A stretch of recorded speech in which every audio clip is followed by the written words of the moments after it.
SPMB adalah sistem penerimaan murid baru yang terintegrasi, transparan, adil, dan inklusif.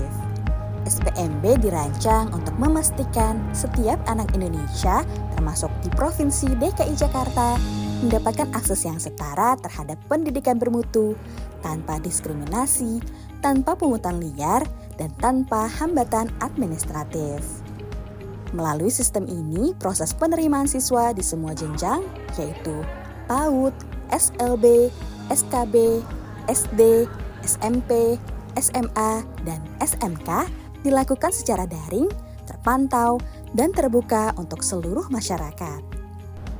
Untuk mendukung kelancaran proses ini, Dinas Pendidikan Provinsi DKI Jakarta menyediakan bantuan dan layanan di berbagai titik, mulai dari setiap satuan pendidikan negeri, posko wilayah di tingkat kota atau kabupaten, posko provinsi di Dinas Pendidikan Provinsi DKI Jakarta, hingga layanan media sosial resmi sebagai sarana komunikasi dan bantuan informasi. Saya sebagai tim teknis di Posko Sudin Pendidikan Wilayah 2 Kota Administrasi Jakarta Pusat. Ya, untuk kendala di setiap jalur itu punya kendala masing-masing. Pertama dari pra-pendaftaran. Dari pra-pendaftaran kendalanya adalah waktu verifikasi atau validasi berkas ya. Banyak warga yang kesini untuk menanyakan kapan sih diverifikasinya gitu berkas-berkasnya.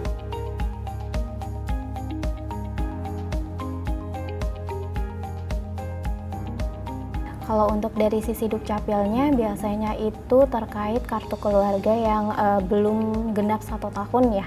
Cut off-nya itu kan 16 Juni 2024, sementara mereka biasanya ada yang baru pindah dari beda provinsi atau sama-sama Jakarta. Ada juga yang sebenarnya sudah tinggal lama di Jakarta, cuman diperbaharuin, jadi terbacanya itu kartu keluarganya belum genap 1 tahun gitu.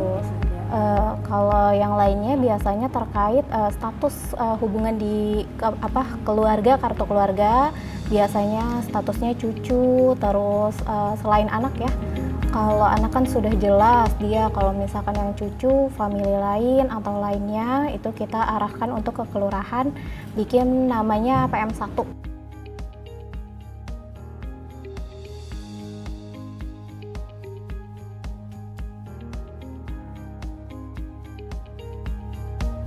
Jalur di prestasi itu kendalanya adalah mereka nggak tahu itu hitungan persentil atau hitungan rata-rata nilainya.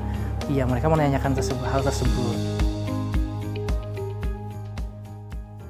Jalur selanjutnya adalah jalur afirmasi KJP.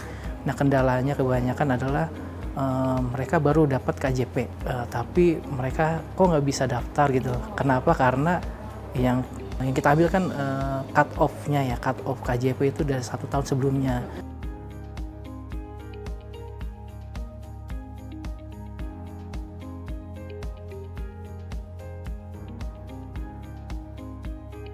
Nah, ini domisili yang paling banyak nih pengadunya gitu ya. Kenapa rumah saya dekat dengan sekolah tapi menjadi prioritas ketiga? Nah, mereka pengen tahu tuh alurnya gimana sih penentuan prioritas tersebut gitu. Ya, kita jelaskan bahwa itu adalah hasil dari musyawarah gitu ya, atau rapat di tingkat RT RW, kelurahan dan sekolah gitu.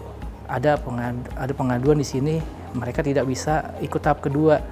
Kenapa? Ya karena mereka sudah dapat di sekolah 1 tapi mereka tidak lapor diri. Gitu, mereka mau ikut tahap kedua. Ya, data mereka masih nyangkut di sekolah yang diterima, seperti itu.